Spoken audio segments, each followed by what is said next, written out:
la voici venue tout de même, cette débâcle qui était véritablement inscrite depuis le début de cette politique extérieure furieuse, insensée et monstrueuse.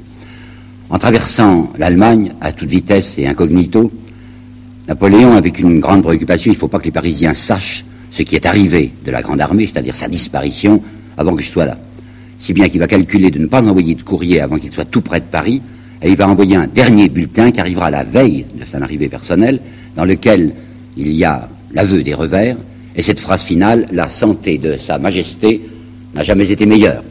À la bonne vôtre, les pontonniers de la Berzina et les martyrs devenus fous de la retraite de Russie. La santé de Sa Majesté n'a jamais été meilleure, ça signifie quelque chose de très précis. Ça veut dire, attention, j'arrive, je suis là avec mon fouet. Ben, il n'a pas encore besoin d'utiliser son fouet parce que les notables, c'est-à-dire ceux qui le soutiennent, ont toujours recours à lui pour se protéger contre un danger de la plèbe. Et le Sénat va déclarer tout de suite, la fidélité à l'empereur est un devoir sacré. Il est le palladium de la sûreté. C'est toujours l'obsession de ces gens. Les politiques extérieures ne les intéressent que dans la mesure où la politique intérieure serait menacée et où les pauvres, les misérables bougeraient. Du reste, Napoléon avait devant le Sénat prononcé des mots choisis, des mots qu'il fallait. Mes premières pensées, vous entendez bien, mes premières pensées sont pour la politique intérieure. Donc soyez tranquilles. Qu'est-ce qui se passe de l'autre côté? Ben, il se passe le soulèvement national. Vous savez ce que les Allemands appelleront le Befreiungskrieg, c'est-à-dire la guerre de libération. Cette guerre de libération comporte une levée en masse. Et savez-vous que les souverains allemands, les souverains d'Autriche et de Prusse sont pas rassurés devant cette levée en masse.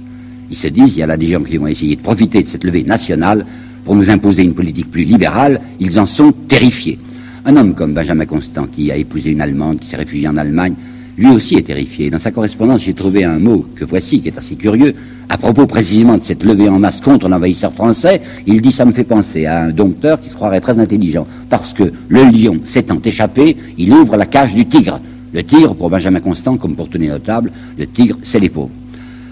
Il le sait, Napoléon. Il sait très bien qu'il y a un danger pour les souverains dans cette levée en masse. Alors il va essayer de jouer là-dessus. Et il va dire à Molien, le trésorier, comme vous savez, j'ai rendu à tous les souverains le service de leur apprendre à contenir l'esprit du siècle. Ils ne se préparent pas une petite affaire en cherchant à soulever leur peuple contre moi. Ne croyez pas que le roi de Prusse cherchait à soulever. Frédéric Guillaume était plutôt inquiet, mais il y avait un tel mouvement qu'il ne pouvait pas l'arrêter. À Roederer, il va dire le 12 novembre 1813, ce sont les idées de la Révolution qui fermentent. Eh bien, ça va être du propre. Alors, qu'est-ce qu'il va tenter? Il va jeter le masque. Pendant un certain nombre d'années, il avait été, vous le savez, le César tricolore, qui soi-disant continuait la Révolution française, qui apportait la liberté, enfin drôle de liberté à l'Europe. Et maintenant, Napoléon va proposer une alliance aux souverains de l'Europe contre leur peuple. On nous dit assez souvent dans l'histoire que la fameuse Sainte Alliance, c'est une invention de la Restauration. Ça s'est passé après 1815, quand les souverains, Louis XVIII et tous les autres, se sont rassemblés contre leur peuple. Mais on ne dit jamais, c'est capital de le savoir, que c'est Napoléon qui, le premier, a proposé une Sainte Alliance, y compris lui-même, bien sûr, il est du consortium. Sainte Alliance des souverains contre les peuples. Et dans sa proclamation de mars 1813, il va dire « L'empereur en appelle à ses armes toujours victorieuses », ça c'est joli de parler d'armes toujours victorieuses après la retraite de Russie, pour confondre ses ennemis et sauver l'Europe civilisée et ses souverains de l'anarchie qui les menace. Alors la première réconciliation qu'il va tenter, parce que c'est pas tellement sûr que les souverains vont écouter sa proposition, c'est de se réconcilier avec le pape. C'est un souverain aussi, le pape. Et s'il peut être de nouveau bien avec le pape, ça peut être utile. Il avait fait venir depuis le début de l'année 1812 de Savone, dans cette belle propriété qu'on avait mise à sa disposition, où il était, comme vous savez, le pape martyr. On l'avait fait venir à Fontainebleau, où il était également très bien traité. Le 29 décembre, il est arrivé le 18 décembre, Napoléon. Et bien le 29, il envoie une lettre, comment dirais-je, effusive à sa sainteté, pour lui dire qu'il lui porte une grande tendresse, enfin qu'il voudrait le voir. Et il va venir s'entretenir avec lui à Fontainebleau. Ces entretiens vont durer plusieurs jours, seront gentils, seront faciles. Seulement en 1814, parmi l'énormité des pamphlets qui va surgir contre Napoléon, il y en aura un qui s'appelle « Recueil de faits et anecdotes anonymes par un Corse ». Je ne sais pas qui c'est même pas Pozzo di Borgo, 1814, qui dira qu'il s'est passé là à Fontainebleau entre Napoléon et le pape des scènes épouvantables, que Napoléon a fini par prendre le pape aux cheveux et l'a traîné par terre, que le pape lui avait dit commediante, tragediante. Tout ça, c'est une pure blague. Vigny s'en est servi, vous savez bien ce qu'il en a fait, et Chateaubriand, à ce propos, sans évoquer par politesse le nom de Vigny, dit que c'est une de ces inventions de mélodrame avec lesquelles nos fabricants de fables composent aujourd'hui l'histoire vraie. Non, en réalité, ça c'est même très bien arrangé, puisque le 13 février 1813, le pape va accepter une sorte de nouveau concordat sur la base que voici. Il va dire, ben voilà, c'est entendu, c'est vous, naturellement, l'empereur, qui nommez les évêques. Je réfléchirai sur chaque nomination, et si je ne me suis pas décidé, à donner l'institution canonique au bout de 6 mois, eh ben j'accepterai que ce soit le métropolitain, c'est-à-dire l'évêque, ou l'archevêque plutôt, qui donne cette institution. Par conséquent, c'était un recul assez sérieux du pape. Napoléon se frotte les mains, il fait publier ça au Moniteur, il annonce que tout est réglé entre le pape et lui, c'était le 13 février, mais le 24 mars, sa sainteté va se raviser pour des raisons que nous allons voir. Puis maintenant, il faut faire des levées d'hommes. Il est évident qu'ayant perdu 400 000 hommes de la grande armée, il faut qu'il en trouve d'autres. Alors il n'ira pas de main morte. Senatus Consulte, réclamé par lui depuis la Russie, le 1er septembre 1812, levée de la classe 13 tout de suite, et le contingent est porté en 1800. Les contingents étaient de 30 000, puis il avait fait porter le contingent à 60 000, maintenant le contingent est porté de 80 000 à 140 000 hommes. Le 11 janvier 1813, levée tout de suite de la classe 14, par anticipation. Nous sommes en janvier 13 et il lève la classe 14. Et il n'en demande pas 140 000, il en demande 150 000 de soldats de la classe 14. Récupération d'exemptés. Vous savez, les malins se faisaient exempter pour des raisons de santé. Enfin, on payait le docteur et ça s'arrangeait. Eh bien, tous les exemptés vont être récupérés, enfin, vont passer devant les commissions, et surtout, il va s'en prendre aux remplacés. Ça, c'était très grave. Les remplacés, c'était des gens riches, vous savez. Alors, tout à coup, ces types qui avaient payé, quelquefois très cher, jusqu'à 3 000, 4 000, 5 000 francs pour acheter un paysan qui allait se battre à la place du fils du châtelain, il ne veut plus en entendre parler, on ne remboursera pas du tout les sommes qu'ils ont versées pour les remplacements, mais on appellera les remplacés eux-mêmes. Plus 10 000 hommes, 100 000 hommes, je me trompe, de la garde nationale qui vont être versés dans l'active. Ça ne suffit pas. Le 3 avril, la classe 14, qui est déjà mobilisée pour 150 000 hommes, doit en fournir de toutes les manières, en prenant aussi des remplacés, 90 000 hommes de plus. Et comme les hommes mariés ne sont toujours pas appelés, c'est très intéressant de regarder la statistique des mariages. Entre 1812 et 1813, c'est une passion de se marier en France. Il y avait eu 220 000 mariages en 1812, 387 000 en 1813. Ça n'empêche que les insoumissions, enfin les réfractaires, sont énormes. Voici des chiffres. En 1808, le rapport du sénateur Lacué, il y a environ actuellement en France 370 000 réfractaires qui sont cachés dans des maquis, enfin dans des montagnes. En 1809, Lannes signalait déjà que dans plusieurs départements, la troupe devait être mobilisée pour essayer d'attraper les réfractaires. En 1812 et 1813, on va envoyer des colonnes mobiles qui vont poursuivre ces garçons qui se réfugient dans la montagne, et on va mettre des garnisaires dans la maison. Par exemple, n'est-ce pas, il y a une maison où le fils était mobilisé et n'a pas rejoint, une maison de paysans. Eh bien, on impose là la présence d'un sous-officier et 4 hommes qui vont être nourris à tel prix, il faudra dépenser tant par jour, et encore leur remettre de l'argent de poche. Par conséquent, c'est la ruine des paysans, tant que le fils, qui est caché dans la montagne, ne rentrera pas. Néanmoins, le nombre des réfractaires ne cesse de croître en 1813, et il y en a un dont le nom est parvenu jusqu'à nous. Il s'appelait Jean-Baptiste Vianney, et c'était le futur curé d'Ars. C'était quelqu'un qui n'avait pas voulu aller se battre. Le 17 mars 1813, voilà le premier tintement du glas. La Prusse déclare la guerre. C'est le premier gouvernement qui se dresse maintenant contre l'empereur. L'Autriche, qu'est-ce qu'elle va faire? L'Autriche, c'est le beau-père. Et Napoléon se persuade que c'est pas concevable. Enfin, il va peut-être même attaquer sa fille qui est maintenant impératrice. C'est bien naïf de le croire, mais l'Autriche est encore prudente. L'Autriche parle simplement de médiation, parce qu'elle a besoin de se refaire, elle a besoin de nouvelles troupes, et on va faire lanterner Napoléon pendant un certain nombre de mois jusqu'à ce qu'on soit assez fort pour l'attaquer. Lui se précipite naturellement contre les Prussiens qui l'ont attaqué, c'est le mois de mai 1813, c'est très brillant de nouveau, c'est Lutzen, c'est Bautzen, il reprend Dresde, mais il y a une grosse difficulté pour lui, il ne peut pas exploiter ses victoires faute de cavalerie. Toute la cavalerie française avait été pratiquement détruite pendant la campagne de Russie. Et il fallait des cavaliers. Alors qu'est-ce qu'il va faire? Il va inventer quelque chose qui ne réussira pas. Il voudrait essayer d'inviter les grandes familles françaises, enfin les châtelains, à persuader leurs fils d'entrer dans ce qu'il appelle maintenant sa garde d'honneur. Il pensait que ça les excitait, ça s'appelait garde d'honneur. Mais à la condition que chacun de ces beaux jeunes gens, ces beaux messieurs, amène son cheval avec lui. Il charge ses préfets de faire une propagande autour des châtelains, ça ne marche pas, ce sera une valse de préfets, tellement il est furieux de voir que ça n'a pas pris. Et puis on va acheter des chevaux aux paysans. On va leur acheter jusqu'à 400 francs. Il faut multiplier ça par 4, je voulais dire. Enfin, 400 $, si vous voulez, le cheval.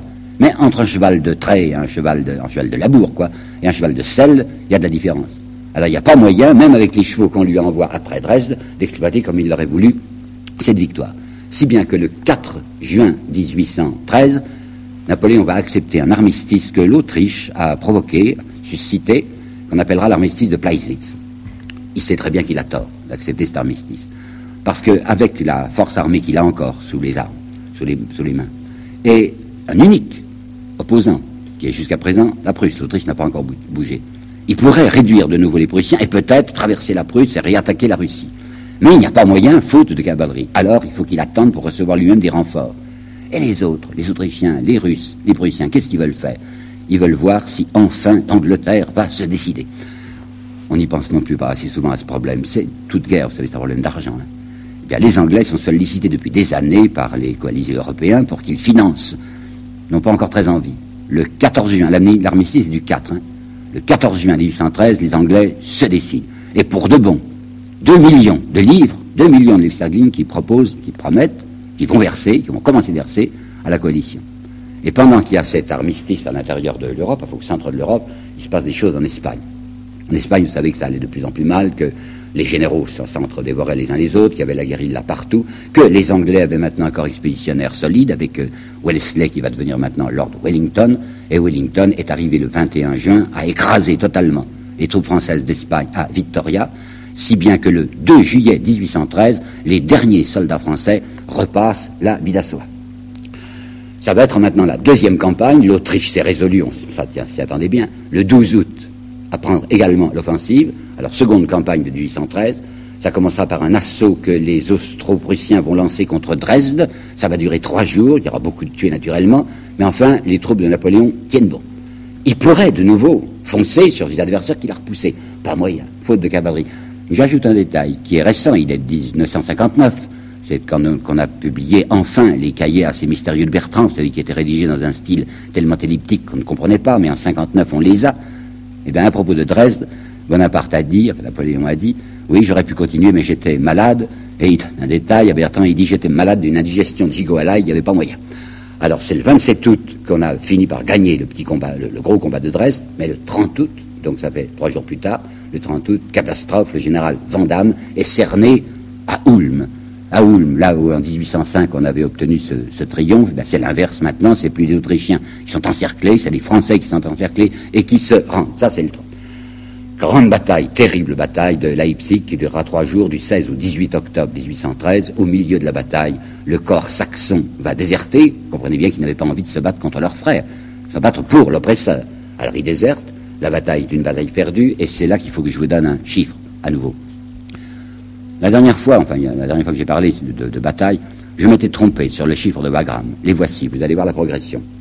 Austerlitz, 25 000 tués. Eylau, 50 000 tués. Wagram, 55 000 tués. Borodino, la Moscova, le 7 septembre, 80 000 tués. Et j'avais dit 80 000 pour Wagram, c'est là où était mon erreur.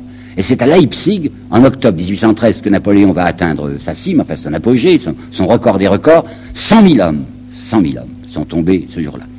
N'empêche qu'il a été battu, n'empêche qu'il est obligé de refluer sur le Rhin, n'empêche que le malheureux Jérôme, le roi de Westphalie, est obligé de s'enfuir à toute vitesse. Le 2 novembre 1813, les troupes françaises ont repassé le Rhin. Et pour la première fois depuis 1793, le sol national, le sol français est envahi parce que les Anglais, au mois d'octobre, ont franchi la Bidassoa, entrent dans les Landes. Jamais on avait vu ça, c'est le résultat final de ce qu'avait apporté Napoléon à la France, l'invasion du territoire.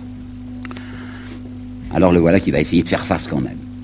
Il va essayer de faire face alors que tout pourrait être sauvé. Alors que les coalisés à Francfort, le 4 décembre, ont fait une proposition que voici. Nous ne faisons pas la guerre à la France, mais à Napoléon Bonaparte. Les puissances garantissent à la France une étendue de territoire supérieure même à ce qu'elle était en 1789. Pas mal d'historiens disent, c'est une supercherie, c'est pas vrai, enfin, c'est une distinction entre la France et son gouvernement qui était fallacieuse. Et je sais bien pourquoi ils disent ça. Parce que ça va être repris, cette astuce. Ça va être repris en 1870 par Guillaume et par Bismarck.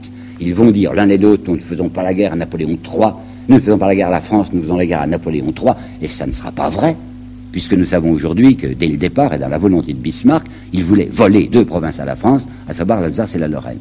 Mais ce qui s'est passé en 1870 n'est pas du tout ce qui s'est passé en 1814.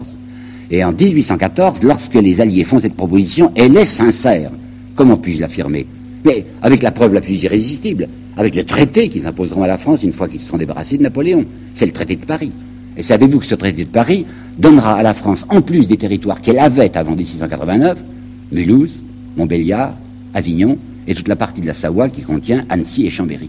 Par conséquent, c'était vrai. Par conséquent, les Alliés proposaient à la France de 1814 un territoire supérieur à ce qui était le sien au moment de la Révolution.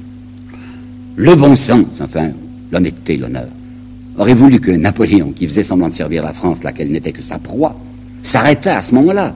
Il y avait encore des chances, de très bonnes chances pour la France. Pas question. Pas question que lui lâche son trône, d'une part, et pas question, d'autre part, qu'il lâche une partie de ses annexions nourrissantes.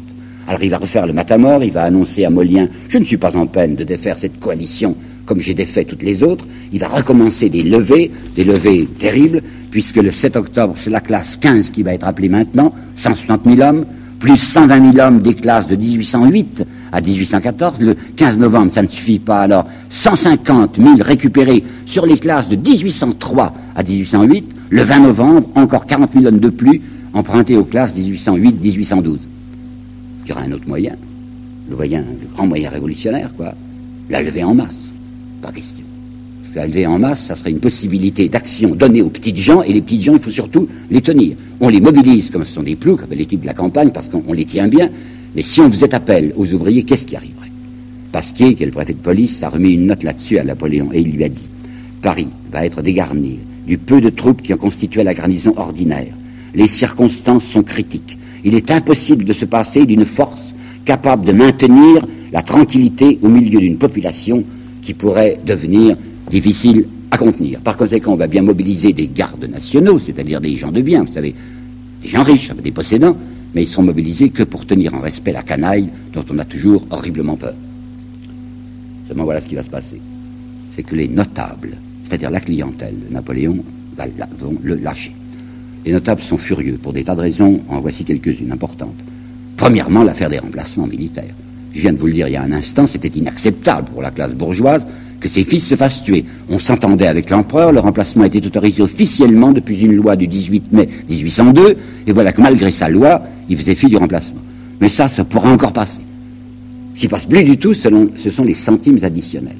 Parce que cette fois, il a besoin de beaucoup d'argent, et qui ne veut pas puiser, ou très modestement, dans sa réserve personnelle. L'argent qu'il a mis de côté, l'argent qu'il a volé à l'étranger, c'est son argent. La défense de la France ne l'intéresse que secondairement, ce qui l'intéresse, c'est son argent. Alors comme il veut beaucoup d'argent, et qu'il n'avait pas jusqu'à présent envie de faire payer les riches, il va les faire payer tout de même. Ça ne passera plus. D'autre part, il s'était emparé des biens communaux. Comme il ne veut pas trop faire payer les riches, il va prendre l'argent des pauvres. Les biens communaux, c'est les biens des petites communes. Vous savez, il y avait des terrains, il y avait des immeubles. Et bien, il décide de prendre, de voler, enfin de happer pour l'État ou pour lui-même des biens communaux, et il va lancer sur le marché, en bourse, 130 millions de bons gagés sur les biens communaux. Qu'est-ce que c'est que ces 130 millions de bons qui sont gagés? C'est du papier-monnaie. Et la Banque de France est furieuse, parce que la Banque de France, elle avait promesse qu'il n'y aurait pas d'autre papier-monnaie qui concurrencerait le sien. En plus, les fournitures des fournisseurs, justement, des fournisseurs militaires, qui sont les gens qui se sont perpétuellement enrichis chez lui, qu'est-ce qu'il va faire? Il va les faire payer partiellement en rente d'État. Non plus en numéraire, mais en rente d'État. C'est-à-dire que comme paiement, il va donner de la rente, c'est-à-dire pratiquement de l'emprunt forcé. Et l'emprunt forcé, vous vous rappelez peut-être qu'en 1799, si on l'avait appelé au pouvoir en Brumaire, c'est précisément parce que le directoire a voulu faire un emprunt forcé. Ça ne marche plus. Le jeu n'est plus là.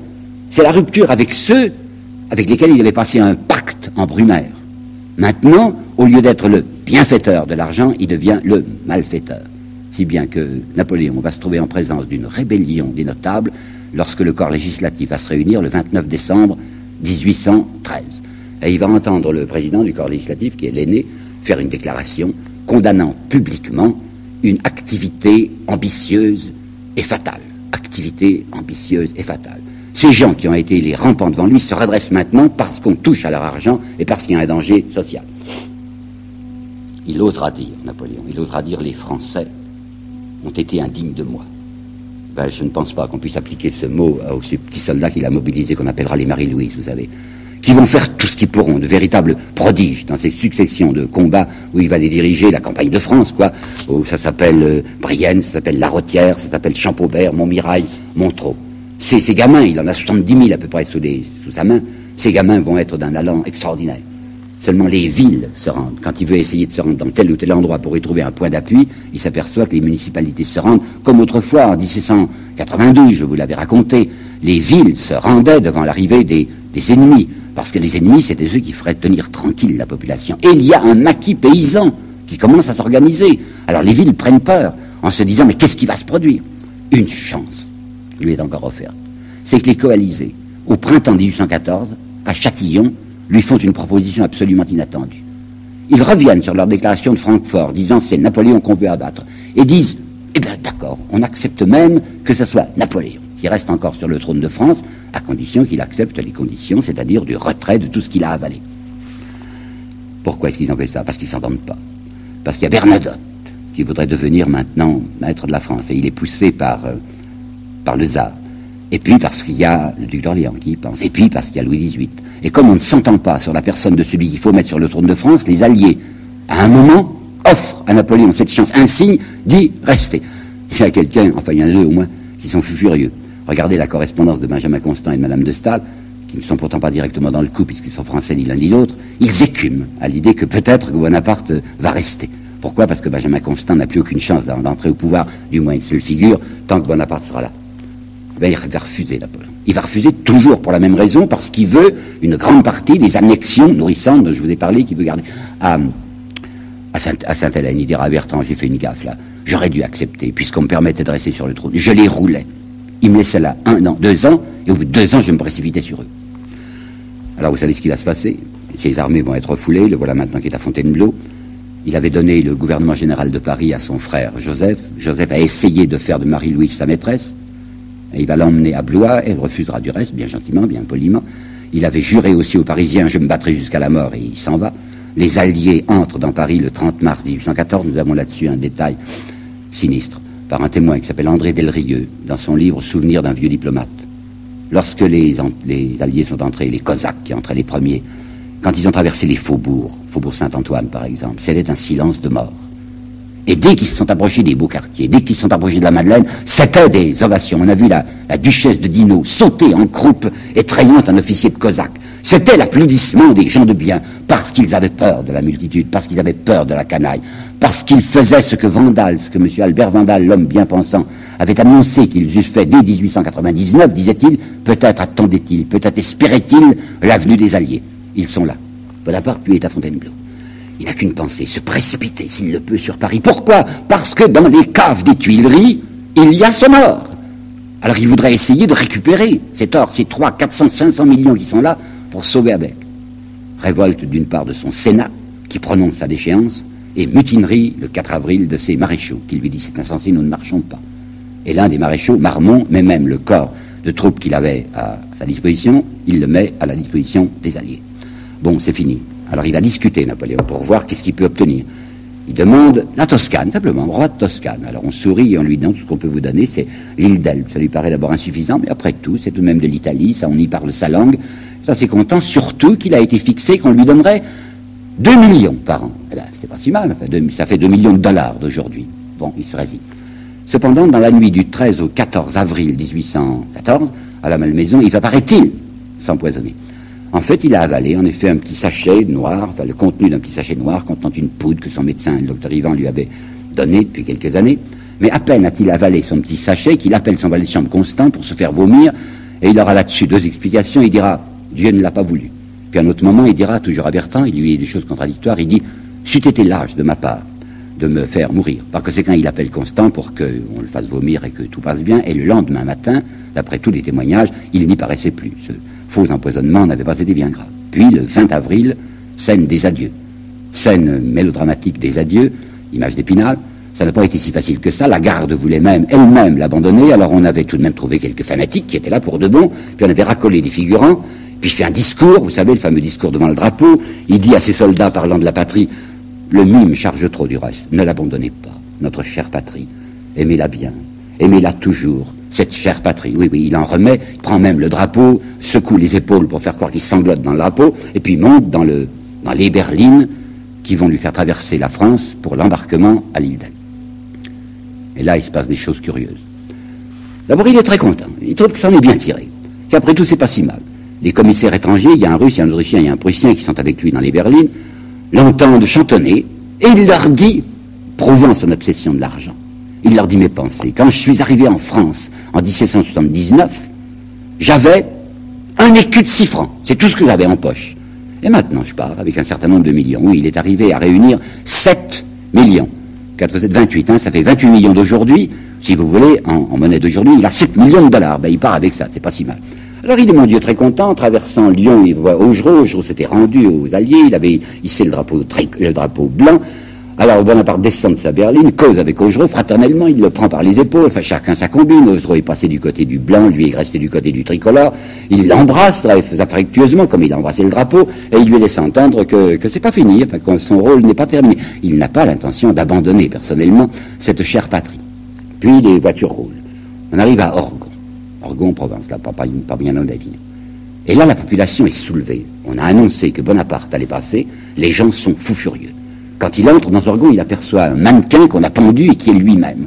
Et puis, comme on changeait de chevaux, il n'y a pas moyen d'empêcher les gens de se précipiter sur sa voiture. On ouvre la porte de sa voiture, un paysan dont on connaît le nom, qui s'appelle Durel, l'a reconnu, le prend là au collet et lui dit « Crie vive le roi !» Et Napoléon crie « Vive le roi !» Il est tellement secoué que quand on arrive plus tard, un peu plus tard, 2 heures plus tard, au relais d'Orgon, au relais de la Calade, il a décidé une première transformation. Il voudrait d'abord se mettre en postillon. Il va prendre la grande houppelande du postillon, il va prendre ce chapeau avec la cocarde blanche, et il va essayer de courir sur le cheval devant sa propre voiture, afin qu'on ne se doute pas que c'est lui qui conduit. Mais il avait attrapé un petit accident vénérien, il avait eu une bénorragie, et c'était extrêmement désagréable pour lui d'être sur son cheval. Alors il a une autre idée.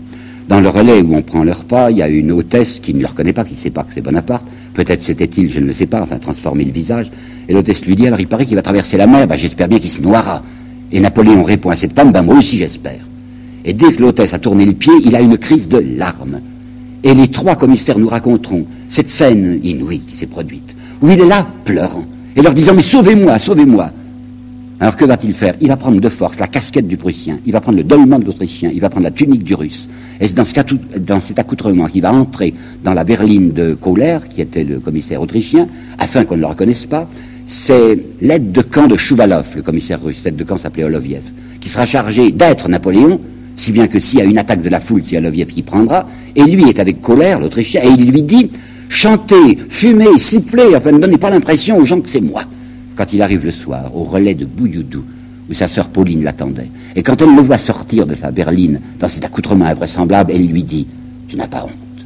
Oh non, il n'a pas tellement honte. Il s'en est tiré, maintenant il va monter sur son bateau, il est assez content, l'île d'Elbe ça lui plaît, on va voir ce qui va arriver. Il laisse la France complètement saignée, il y a un trou de 600 millions dans le budget, mais parmi les grandes institutions de Napoléon, il y en a une qui se porte vraiment très bien, c'est la Banque de France. Chiffre avoué. Alors, par conséquent, si c'est un chiffre avoué de bénéfice, vous pouvez être tranquille que le chiffre réel est un peu plus gros. Chiffre avoué, les bénéfices de la Banque de France en 1808, 600 millions. En 1813, au moment où la France est dans cet état d'État, 7 millions et demi, et pour les 3 seuls premiers mois de l'année 1814, bénéfice avoué 5 milliards 600 millions. La santé de cet enfant-là, c'est le cas de le dire, n'avait jamais été meilleure.